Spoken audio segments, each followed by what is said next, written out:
Well, good evening to our Masonic Homes family, our residents in Covina, our residents in Union City, our clients and our staff of MOS and MCYF, and to all of our Masonic Homes team members, wherever you might be this evening, good evening and happy Friday. Well, I'm going to quickly start by saying I have a great deal of empathy for all of our residents who are missing their hairdressers or their barbers. As you can see, my beard is getting incredibly unruly, and the 20 or so hairs that are on my head are just growing out and are out of control. So, with that being said, I get it. So, I wish I could go too to the barber. Anyway, all right, let's get on with the news for today. As you can see, I'm back up north, and I was on the Union City campus yesterday, and I can report from firsthand experience that Pad B is just going crazy with construction, and they're up to the second floor already. The landscape is just coming out fantastic, and it's really providing some very inviting open space for all of you to walk. In Covina, skilled nursing is continuing to make progress, not as fast as I would like, of course, but at least we know the drywall is going up, the windows are closing in, and so we should be seeing the new skilled nursing this year sometime, knock on wood. All right, so I'm going to get to the news. Let me start with Covina. As you know, we reported our first positive case. It was quickly followed by a second and then a third. Now, we have contact traced for all of these employees that tested positive, and there is very, very little likelihood that they were in contact with any of our residents or had any contact with any of our fellow staff members without the benefit of the masks and social distancing. So we feel confident that we should not be seeing any spread from that event. And that is the good news. So our thoughts and our prayers are with these three staff members for a speedy recovery.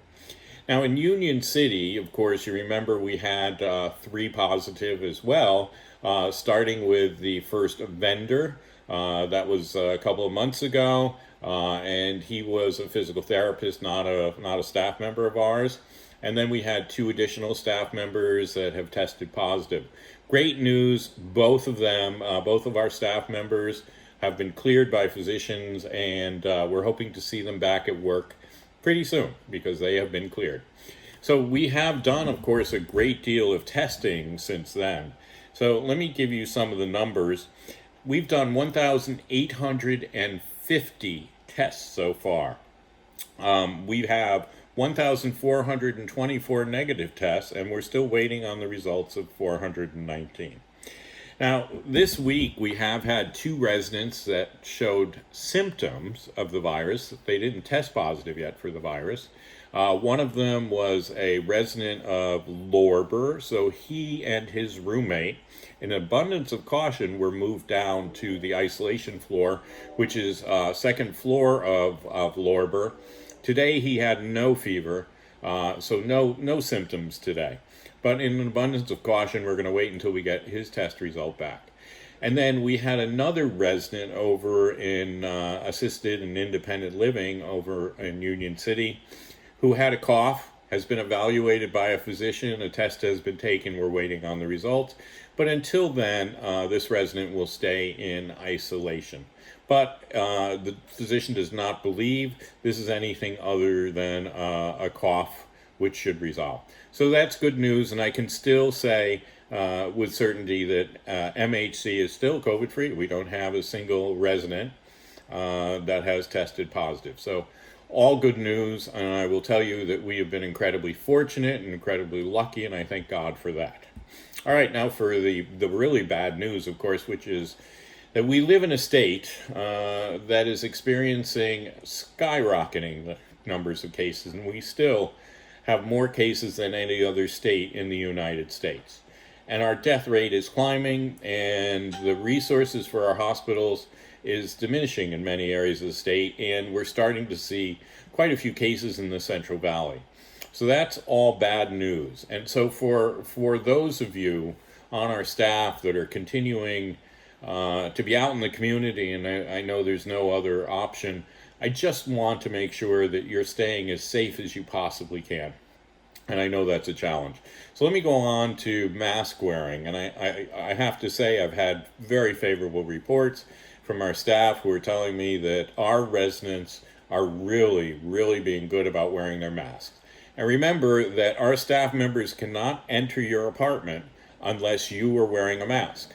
So make sure you have your mask on when you go to answer that door, because unfortunately our staff members cannot come in.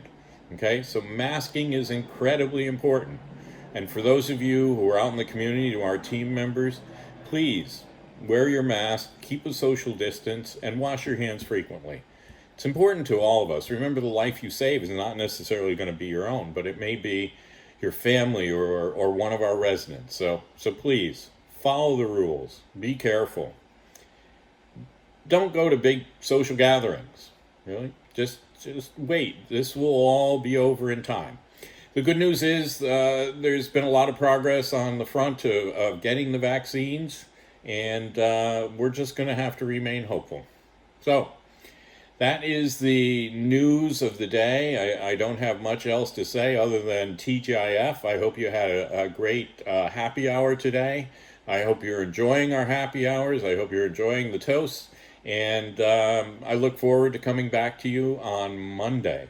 So have a wonderful weekend all. And remember, stay home, stop the spread, and let's save some lives. All right, God bless to you and your family. Have a tremendous weekend. Good night.